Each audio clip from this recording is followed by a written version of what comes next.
All right, Alexander, let's answer the questions from the live stream with Robert Barnes. And let's start off with Death Dealer 1341, who says, is the F-16s coming at the start of 2024 or the summer of 2024?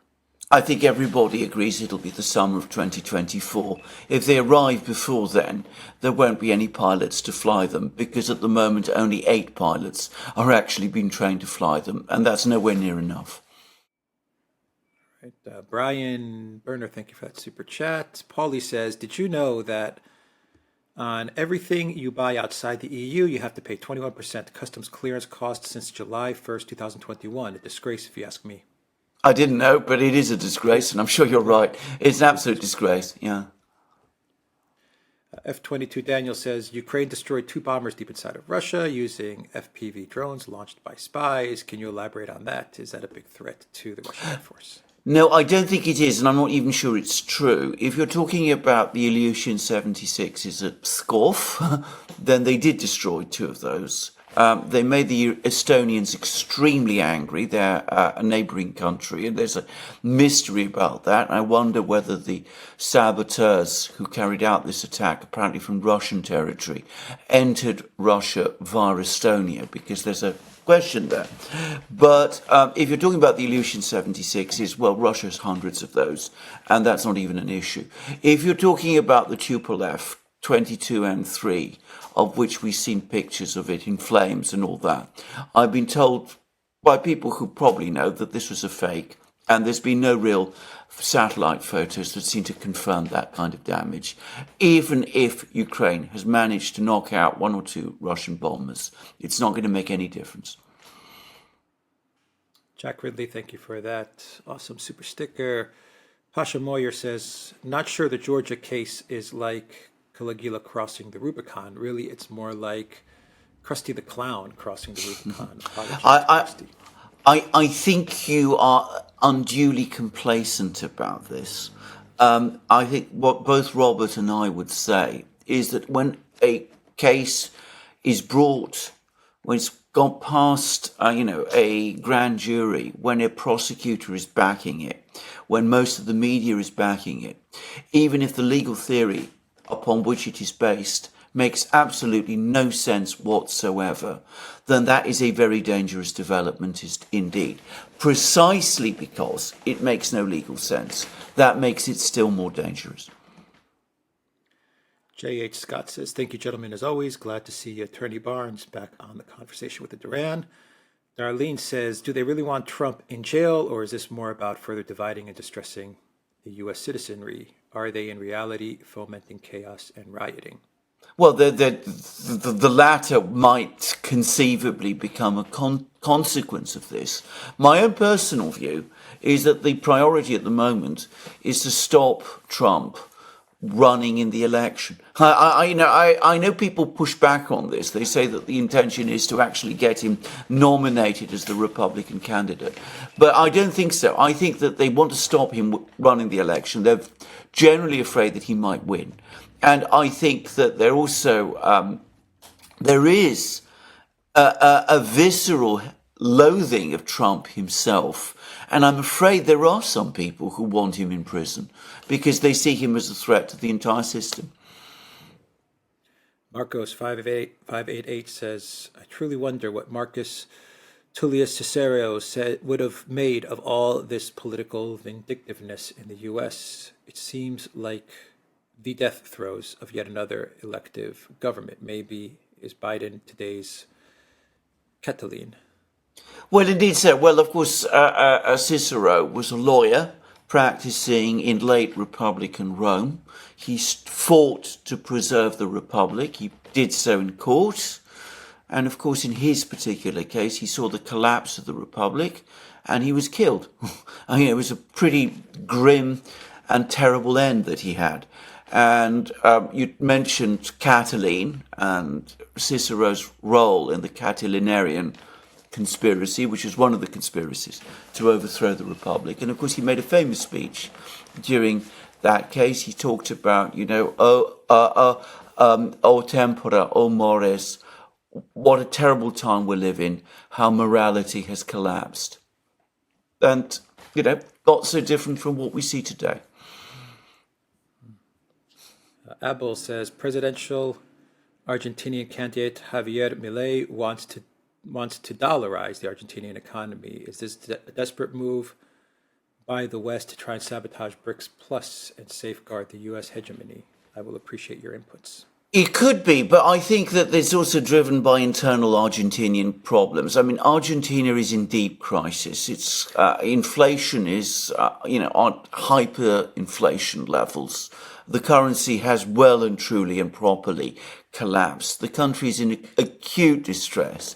It's negotiating for another IMF loan. I mean, it's the amount of IMF loans that it's had. It's just, it's difficult to keep count of them.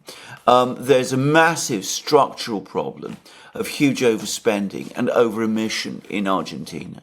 And I think that somebody's coming along, and he's coming along with a solution, which is, the dollar, dollarize the economy. And I think it is attractive, but I think it is what's driving it and what is making it popular within Argentina is that at least it's an attempt to provide an immediate answer to Argentina's problems. And the point he's making is Argentinian governments simply cannot be trusted to run the currency, the money, the financial system, the monetary system within Argentina itself responsibly. Now, I'm not an expert on the economy of Argentina, a colossal subject, or indeed the history of Argentina. These problems go back to many governments, both conservative governments and left-wing governments, right-wing and left-wing governments. There has been, and people forget this, a previous attempt to dollarize the economy, which failed. So I don't know that this is going to succeed, but I think it is driven by events within Argentina itself. Marcos 588 says, regretfully, the trajectory of the U.S. and the ideological success of the Dems are proving Schmidt's law true. Those who want to win at any cost will vanquish those who merely want to be left alone. That's true enough, yeah, not disputing that. Tree 3 Climber says, poor Krusty the Clown never gets a break. True enough. Andrea says, if questioning the election is illegal for Trump, is it illegal for Clinton regarding 2016? Can't they prosecute her still, or is it too late? Well, it is too late because I'm sure it's outside the statute of limitations, if one can even talk about legalities anymore. Let's be straightforward about this. Because this case against Trump is absurd, one shouldn't argue for an equally absurd case against Hillary Clinton. One shouldn't do that. But it's absolutely valid to make that comparison. And of course, if you're wanting to bring a case against Hillary, well, I'm sure there's lots of others you can think of which perhaps have a more sound basis than that one. Olifiest says, could you guys talk about the state of Transnistria? Will the world accept them as a nation? Will UAMD invade, or talk about the politics of Tiraspol? Well, I think there's a real possibility that Ukraine and Moldova might indeed eventually invade Transnistria. If you mean by the world, the Western world will never accept Transnistria as a distinct nation. What might happen, what is more probably going to happen eventually, is that if there is a rebellion and if the Russians reach the border, then it will be folded into Russia. I mean, that seems to me the most likely result. Punks McGee says, look at the third chart on Rand's overextending and unbalancing Russia. The West has been planning this for years. Oh, yeah, absolutely. And it's not working very well at the moment. It's overextending the West, not Russia. Shane Cameron, thank you for that amazing super chat. Dave Shaw says, when DJT wins elections, he better get a medal, suit, and helmet. Tyler Durden says, free Gonzalo Lira. Bauke says, viva Gonzalo Lira. RD says, strong case for outsourcing elections to India. Michael Yurik, thank you for that super sticker. Cactus Ray, thank you for that super sticker. Robert Girava says, here is a prayer for Gonzalo.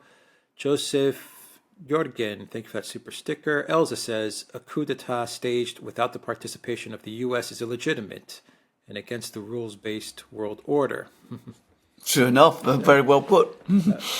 Utis4321 says, read The Populist Delusion by Nima Parvini, and you will understand why Trump failed and why even he is elected again, he is likely to fail. Well, let's not assume failure before it happens. He's got to get elected first.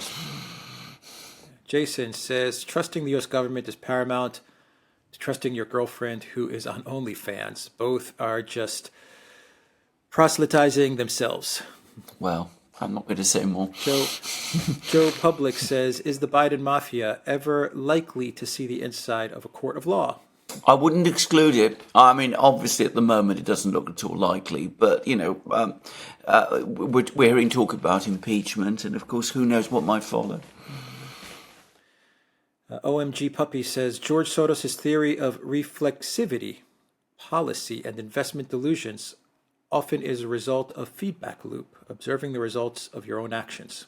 Absolutely, that's exactly what it is. He's very skilled at that kind of thing. And of course, he can't have done this without a lot of support from all kinds of people, about which we don't know. There's an awful lot about Soros, a lot of questions about his, you know, how he's become the figure that he is, which I have no answers to.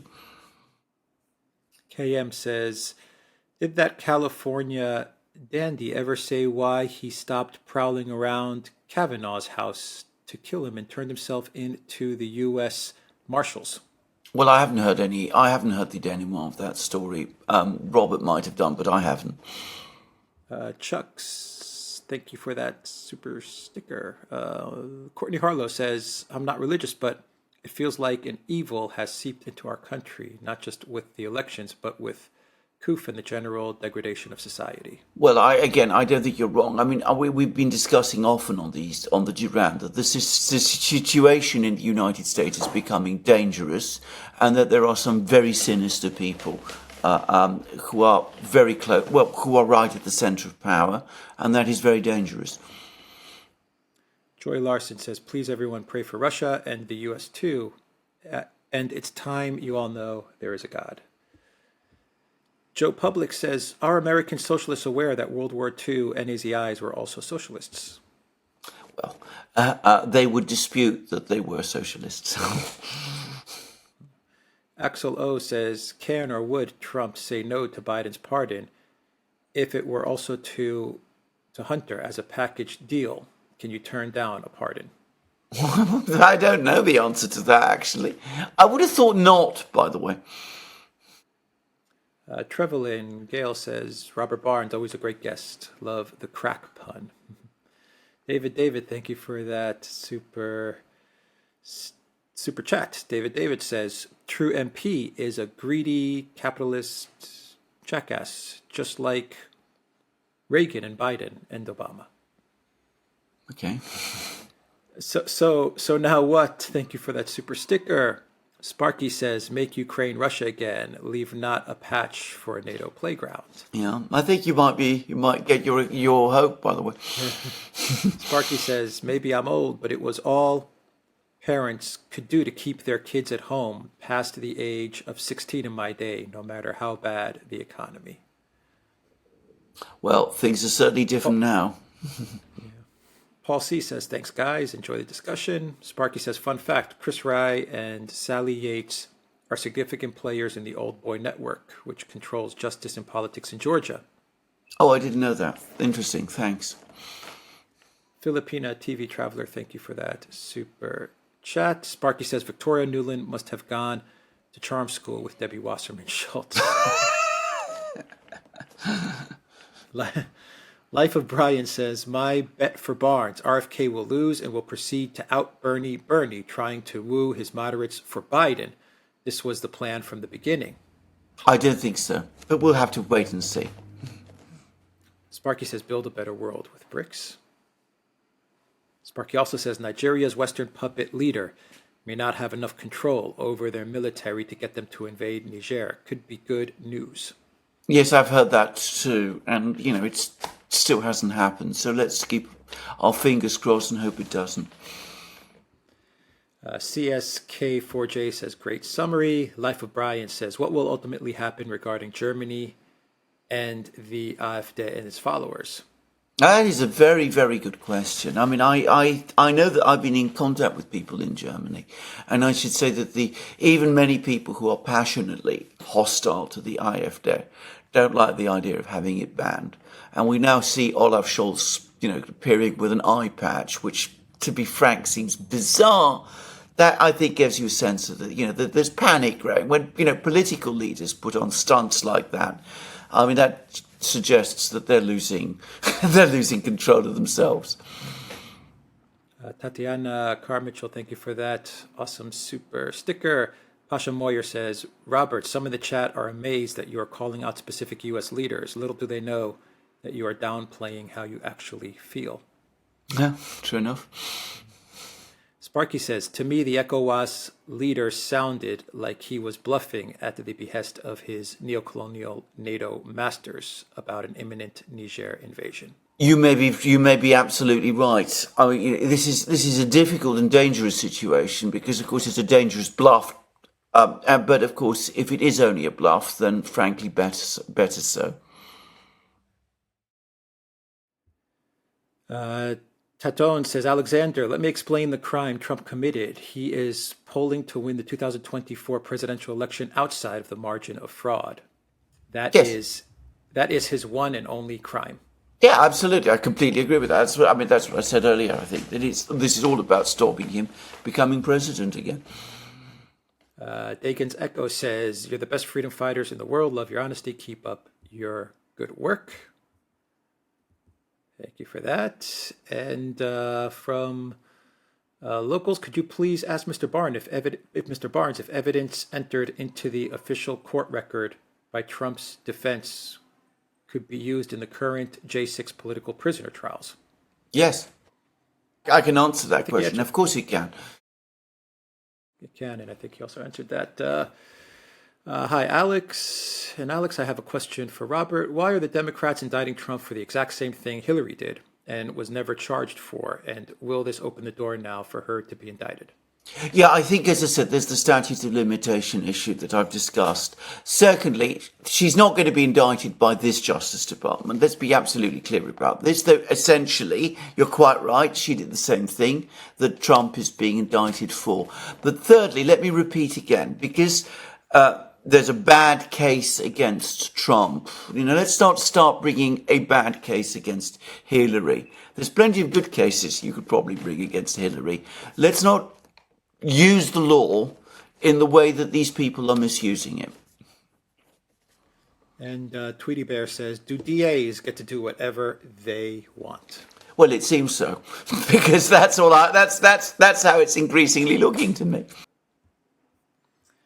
All right, those are all the questions from the live stream with the great Robert Barnes. Thank you very much, everybody. May I say that was a titanic live stream, and thanks to everybody who participated.